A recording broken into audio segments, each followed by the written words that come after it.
Hello students, आज हम करेंगे एक्सरसाइज 1.3 की introduction of class 10 real numbers. 1.3 की इंट्रोडक्शन में है क्या कि हमें कोई भी नंबर अगर वो इर्रेशनल नंबर है तो हमें प्रूव करना होता है कि वो एक इर्रेशनल नंबर है। ठीक है, तो अभी तक तो जो नाइन्थ में हमने समझा या जो अभी तक जो हमने समझा है कि जो स्क्वायर्स होते हैं, स्क्वायर रूट्स होते हैं जो प्रॉपर नहीं होते हैं या जिनको हम सॉल्व नहीं कर सकते हैं, वो इर्रेशनल नंबर होते हैं। पर वो होते ही क्यों हैं? ठीक है, ये एक बात है। दूसरी बात ये है कि कई बच्चे ये क्वेश्चन पूछते हैं कि सर, अगर एक रैशनल नंबर की फॉर्म है हमारे पास, रैशनल नंबर, कोई भी रैशनल नंबर होता है, सर आप बोलते हो उसे पी बाय क्यू फॉर्म में लिखा जा सकता है, where q is not equal to zero, right. लेकिन सर, इर्रेशनल नंबर को भी तो पी बाय क्यू फॉर्म में लिखा जा सकता है। ठीक है, कि अगर इर्रेशनल नंबर है, जैसे अंडर रूट टू एक इर्रेशनल नंबर है, 2/1 हम पी बाय क्यू फॉर्म में लिख सकते हैं। लेकिन यहां पे जो समझने वाली बात है वो ये है कि रैशनल नंबर जो होते हैं वो पी बाय क्यू फॉर्म में होते हैं। ये एक चीज है। दूसरी चीज है, P and q are integers. Integers मैं आपको बता चुका हूं, नहीं पता है तो मेरी प्रीवियस वीडियोस देखिए कि इंटीजर्स क्या होते हैं। जल्दी से बता देता हूं, positive and positive negative numbers including zero which have denominator 1 are called integers. However, तो यहां पे होता है rational numbers are those numbers which can be formed in the form of p by q where q is not equal to zero and p and q are integers. ठीक है, also एक और भी चीज होती है, also p and q are coprime numbers. P and q are coprime numbers. अब sir, ये को प्राइम क्या होते हैं? तो मैं को प्राइम आपको बता देता हूं। को प्राइम आर दोज नंबर्स जिनका HCF 1 होता है। अब HCF 1 होने का मतलब ये है कि उन दो नंबर्स में कोई भी कॉमन फैक्टर नहीं होता अपार्ट फ्रॉम 1। ये बात आपको याद रखनी है। ठीक है, इसका मतलब अगर P एंड Q को प्राइम है, P एंड Q अगर को प्राइम है तो इसका मतलब ये है कि इन दोनों में कोई भी कॉमन फैक्टर नहीं है। ठीक है, अब इस क्वेश्चन को या इस तरह के क्वेश्चंस को फॉर्म कैसे किया जाता है, बनाया कैसे जाता है, वो सीखते हैं हम। ठीक है, let's read example number 9। Under root 2 एक बड़ा ही कॉमन सा क्वेश्चन है कि अंडर रूट 2 को प्रूव करो, but that is given in the theorem. तो मैं थ्योरम तो नहीं अभी सॉल्व करूंगा, लेकिन मैं एग्जाम्पल नंबर 9 जो है उसे सॉल्व कर देता हूं। एग्जाम्पल नंबर 9 स्टेट्स कि आप अंडर रूट 3 को इर्रेशनल प्रूव कर दो। तो कर देते हैं जी। ठीक है, तो यहां पे कुछ चीजें शुरू में लिखनी होती हैं। इसे हम निगेशन टेक्निक से कर सकते हैं। इसका मतलब यह है कि हम जो अज्यूम करेंगे उसे बाद में गलत प्रूव कर देंगे, और जब वो गलत प्रूव हो जाएगा तो वो हमारा दूसरा आंसर ठीक हो जाएगा। जैसे इस केस में मैं अंडर रूट 3 उन्होंने इर्रेशनल प्रूव करने को बोला है, मैं उसे मान लूंगा कि वो एक रैशनल नंबर है।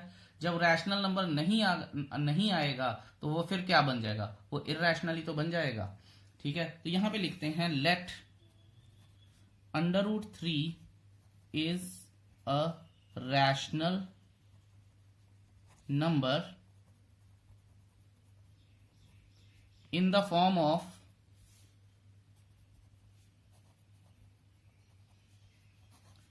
P upon Q where Q is not equal to 0. Also,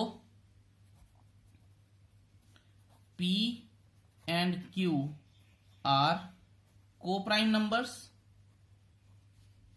P and Q are co-prime and both are integers. ये आपको पता होना चाहिए और ये चीज हमें लिखनी है, मेंशन करनी होती है। ठीक है, अब हमने क्या किया कि हमने नाउ √3 को मैंने p/q फॉर्म में ले लिया है। अगर p/q फॉर्म में ले लिया है तो ये एक रैशनल नंबर है। अगर ये एक रैशनल नंबर है तो उसे इस तरह से लिखा जा सकता है। अब हमारा जो तरीका क्या है इस तरह के क्वेश्चंस को प्रूव करने का, वो करते हैं हम कि स्क्वायरिंग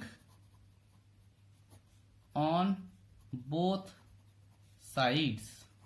अगर मैं स्क्वायरिंग ऑन बोथ साइड्स करूंगा तो 3 is equal to p² upon q² आ जाएगा। अब एक चीज और करते हैं, ध्यान दीजिएगा। Therefore p² is equal to 3q², या फिर मैं यहां पे ये भी लिख सकता हूं कि p² upon 3 is equal to q²। ठीक है, यहां से हमें यह पता चलता है, दिस इंप्लाइज दैट, लिख लूंगा मैं 3 divides p as well as p²। आप ये बात याद रखिएगा कि अगर कोई नंबर, अगर कोई डिजिट किसी नंबर को डिवाइड करता है तो उसके स्क्वायर को भी डिवाइड करेगा। यहां पे इसके बारे में हम थोड़ी सी डिस्कशन कर लेते हैं so that things are clear to you.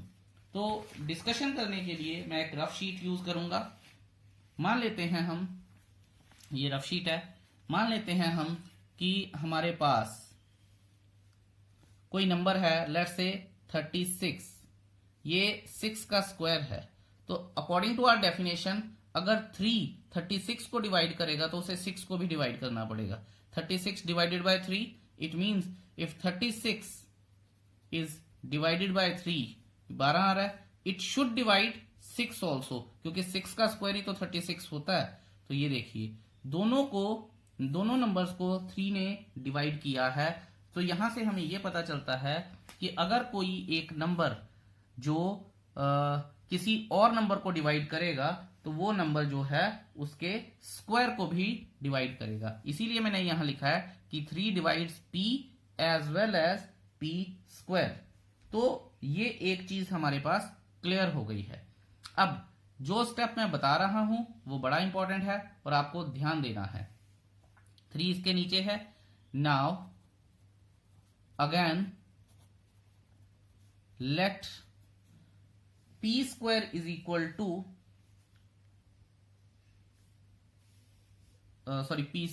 p is equal to 3r, और ये इक्वेशन 1 आ जाएगी और इसे हम इक्वेशन 2 नाम दे लेंगे।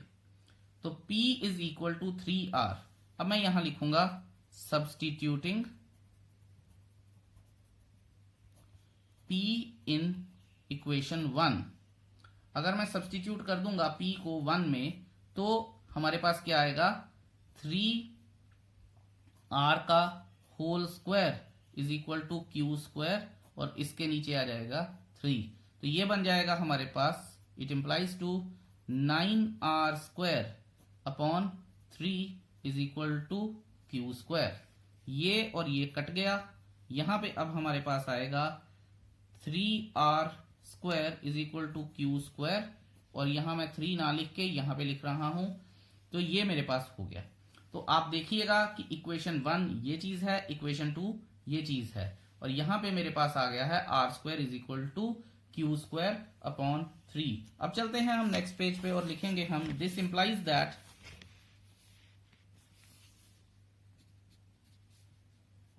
3 divides q as well as q²। ठीक है, 3 दोनों को डिवाइड करता है, और इसे मैं रखूंगा equation number 3। From 2 and 3 it is clear that 3 is a factor of 3 is a common factor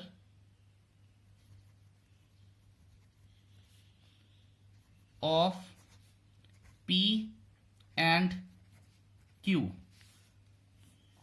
which is against our assumption that P and Q are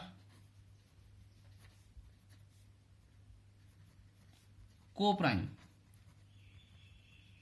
Therefore, our assumption is wrong that under root 3 is a rational number. Thus, we conclude that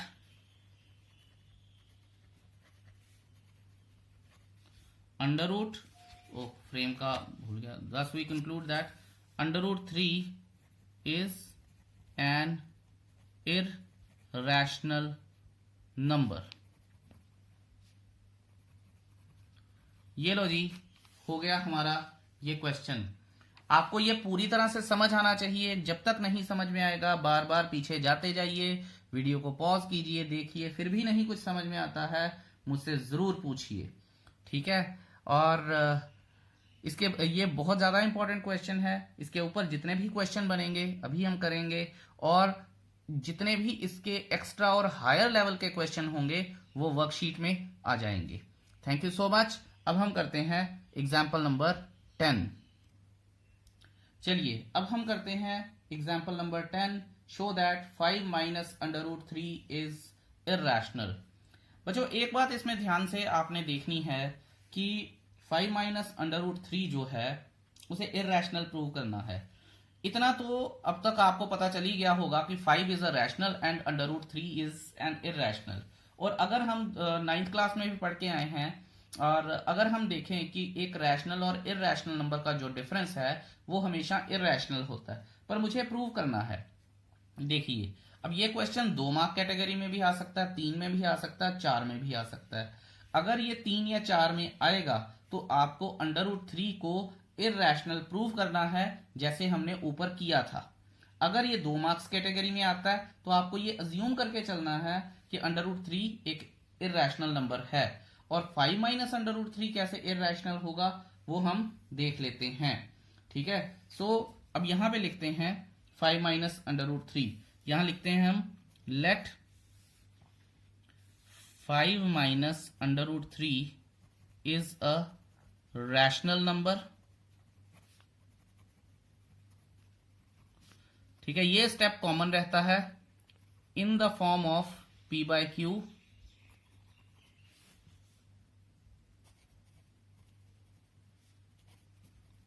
where Q is not equal to 0.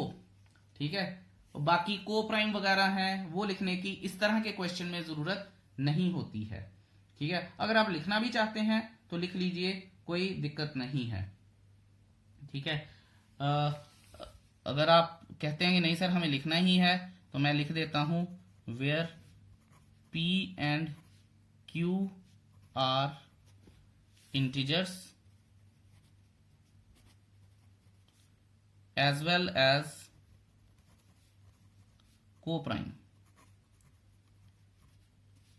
तो ये लीजिए हमने लिख दिया. अब हम करेंगे क्या, 5 minus under root 3 is equal to P by Q. ठीक है, यहां से नेक्स्ट स्टेप मेरा जो आएगा 5 minus P by Q is equal to under root 3.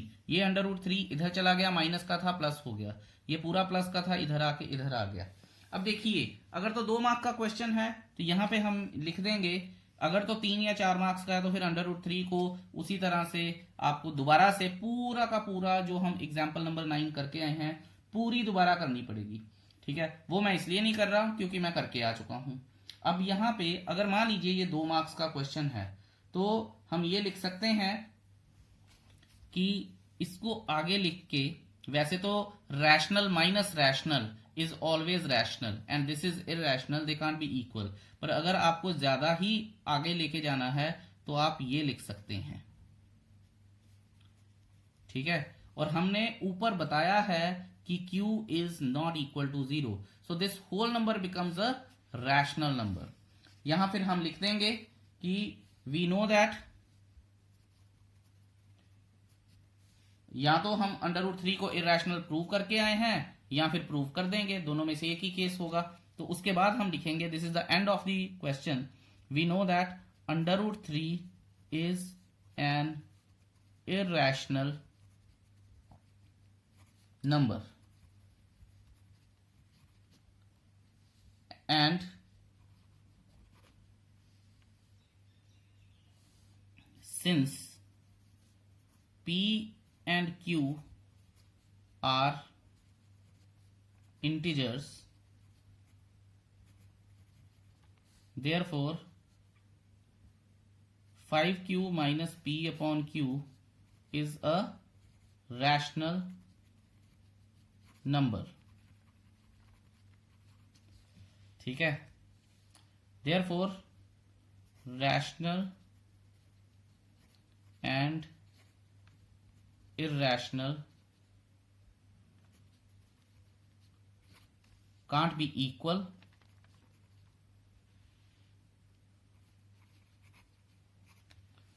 so our assumption is wrong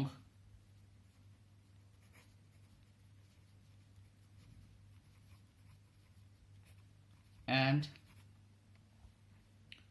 5 minus √3 is an irrational number। ये हो गया हमारे पास क्वेश्चन का and. So this concludes example number 10। I hope आपको समझ में आ गई होगी। अगर आपको कुछ भी नहीं समझ में आया है, डू आस्क मी, घबराइए नहीं। ये बहुत आसान चैप्टर है, लेकिन उतना ही ज्यादा मार्क्स भी देता हमें फाइनल में। अब हम करेंगे example number 11, quite the similar example. यहां हम देख लेते हैं, चलिए नेक्स्ट पेज पे चलते हैं। एग्जाम्पल नंबर 11, उन्होंने बोला क्या है कि प्रूव कीजिए कि 3√2 इज एन इरेशनल नंबर। दोबारा से वही बात आ गई कि √2 रैशनल इरेशनल है और 3 रैशनल है। दोनों का प्रोडक्ट हमेशा इरेशनल होगा। हमें पता तो है, लेकिन हमें प्रूव करके बताना है। फिर वही 2, 3, 4 मार्क्स की बात आ गई। अगर तो 2 मार्क्स का है तो जैसे मैं कर रहा हूं वैसे करना है आपको। यहां लिख लेते हैं, let 3√2 is a rational number in the form of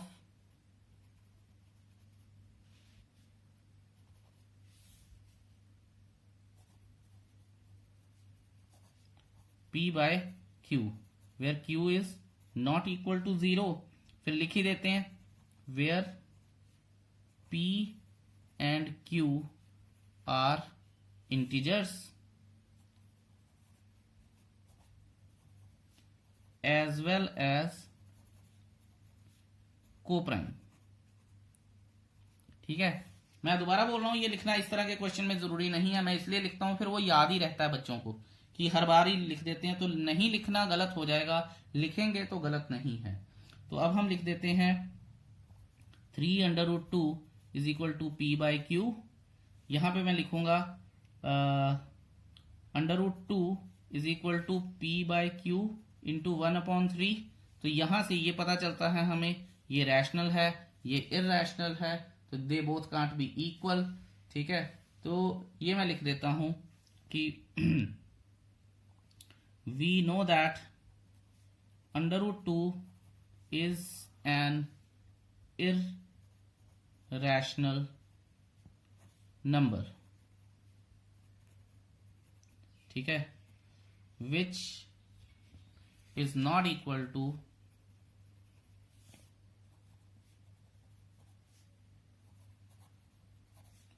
p/3q which is a rational number। अब आप यहां से देख रहे होंगे कि क्वेश्चन को डिफरेंटली रिप्रेजेंट करने के क्या तरीके हैं। मैं चाहता तो एग्जैक्टली पीछे वाले क्वेश्चन की तरह कर सकता था, लेकिन जस्ट आपको बताना चाहता हूं कि क्वेश्चन को डिफरेंट तरीके से रिप्रेजेंट कैसे किया जा सकता है। p/3q, ठीक है, which is a rational number, therefore our assumption is wrong and under root 3 under root 2 is an irrational number. ये आ गया है जी हमारे पास seen. I just hope things are clear to you. और एक्सरसाइज 1.3 इज योर होमवर्क. अगर आपको कुछ भी नहीं पता चलता है डू कॉन्टेक्ट मी. ठीक है, मैं आपको जरूर करवाऊंगा. सो आई कंक्लूड एक्सरसाइज 1.3 की इंट्रोडक्शन. ये बाकी 1.3 आपका होम. हेलो बच्चों, अब हम करेंगे इंट्रोडक्शन ऑफ एक्सरसाइज 1.4. देखिए, इससे पहले कोई एग्जाम्पल नहीं है, लेकिन मैं आपको बता दूं 1 मार्क में इस एक्सरसाइज की बहुत ज्यादा इंपॉर्टेंस है. तो 2-3 चीजें मैं आपको बताऊंगा, उन चीजों से आपको चीजें काफी सारी क्लियर हो जाएंगी. अगर आप इसकी थोड़ा सा वेयर अबाउट देखना चाहते हैं तो क्वेश्चन इस तरह से आता है. Without actually performing the long division, आपको यह बताना होगा कि जो आपको एक रैशनल नंबर दिया होगा, will it have a terminating decimal expansion और a non terminating decimal expansion. जैसे मैं आपको एग्जांपल देता हूं, 7 अपॉन लेट्स से 870. अब मुझे तो पता ही नहीं है कि इसकी टर्मिनेटिंग होगी या नहीं होगी. अगर करूंगा भी तो बहुत लंबा काम है. तो आप ये बात याद रखिएगा, इसके 2 स्टेप्स होते हैं. 2 स्टेप्स में ही आपको इस चीज को याद रखना है. पहला स्टेप क्या है कि आप जो आपको फ्रैक्शन दी है या रैशनल नंबर दिया है उसे सिंपलेस्ट फॉर्म में कन्वर्ट करना है. जैसे ही आप उसे सिंपलेस्ट फॉर्म में कन्वर्ट कर लेंगे, ठीक है, उसके बाद हम स्टेप 2 करेंगे. ये स्टेप 1 है हमारे पास. स्टेप 1 क्या है? सिंपलेस्ट फॉर्म में. देखें ये कटता है? नहीं, ये नहीं कटता है. इसका मतलब क्या है कि this is already given to us in the simplest form. अब हम ये देखते हैं कि इसकी डेसिमल एक्सपेंशन जो है वो टर्मिनेटिंग है या नॉन टर्मिनेटिंग है. इसके लिए हमें 870 के फैक्टर्स निकालने होंगे. 870 सबसे पहले 2 से जाएगा 4 3 5, फिर 5 से जाएगा 8 7, फिर 3 से जाएगा 29, फिर 29 से जाएगा और 1. यहां पे हमारे पास ये फैक्टर्स आ गए. तो मैं इसको इस तरह से लिख भी सकता हूं 2 into 3 into 5 into 29. एक बात आप याद रखिएगा कि कोई भी नंबर होता है, कोई भी नंबर जिसकी डेसिमल एक्सपेंशन टर्मिनेटिंग होती है, for terminating decimal expansion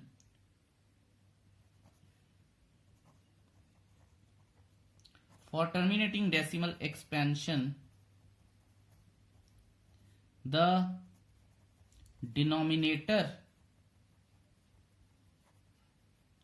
should be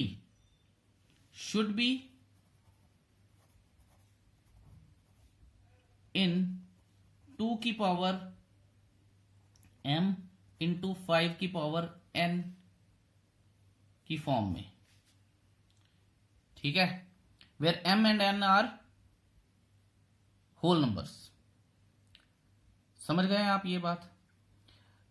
यहां से हमें यह पता चलता है कि डिनोमिनेटर में, जैसा मैंने आपको बताया था कि किसी भी फ्रैक्शन को टर्मिनेट होने के लिए उसके डिनोमिनेटर में या 2 होना चाहिए या 5 होना चाहिए या दोनों हो. अगर और कोई भी, 9th में भी हमने पढ़ी है ये चीज कि अगर और कोई भी हमारे पास नंबर आ जाता है, प्राइम नंबर, डिनोमिनेटर में सिंपलेस्ट फॉर्म में लेके आने के बाद, तो वो जो डेसिमल एक्सपेंशन होगी वो नॉन टर्मिनेटिंग होगी बट रिपीटिंग होगी. ये अगर इस फॉर्म में आ जाता है, मैं अभी आपको एक एग्जांपल भी करके बताता हूं. अगर ये इस फॉर्म में आ जाता है तो फिर क्या होगा, ये डेसिमल एक्सपेंशन टर्मिनेटिंग होगी और नॉन रिपीटिंग होगी. जैसे एग्जांपल ले लेते हैं, 9 रेज टू पावर 300. ठीक है, 9/300। सो सबसे पहले मेरा काम क्या है कि मुझे इसको सिंपलेस्ट फॉर्म में लेके आना है। मैं सिंपलेस्ट फॉर्म में ले आया। फिर मुझे एक्चुअल में डिवीजन परफॉर्म नहीं करनी है, तो फिर मुझे क्या करना है, मुझे इसके फैक्टर्स बनाने हैं। 2 की पावर 2 इंटू 5 की पावर 2। अब कई बार बच्चे ये क्वेश्चन पूछते हैं कि सर क्या इन दोनों की पावर सेम होनी चाहिए? नहीं, जरूरी नहीं है, लेकिन सिर्फ हमें ये देखना है कि 2 और 5 के अलावा और कुछ नहीं होना चाहिए। अगर 2 और 5 के अलावा और कुछ भी है, इसका मतलब डेसिमल एक्सपेंशन जो है वो टर्मिनेटिंग नहीं होगी। यहां पे 2 है और 5 है और कुछ देखना ही नहीं है, it means it has a terminating decimal expansion. So इसके बाद आप 1.4 के क्वेश्चन कीजिए। अगर आपको कोई भी डाउट आता है मुझसे पूछिए, आई विल बी देयर। और इसी के साथ हम चैप्टर नंबर 1 खत्म करते हैं। बाकी आपके डाउट्स क्लियर कर दिए जाएंगे जो भी आपको होंगे। Thank you, have a nice day, bye bye.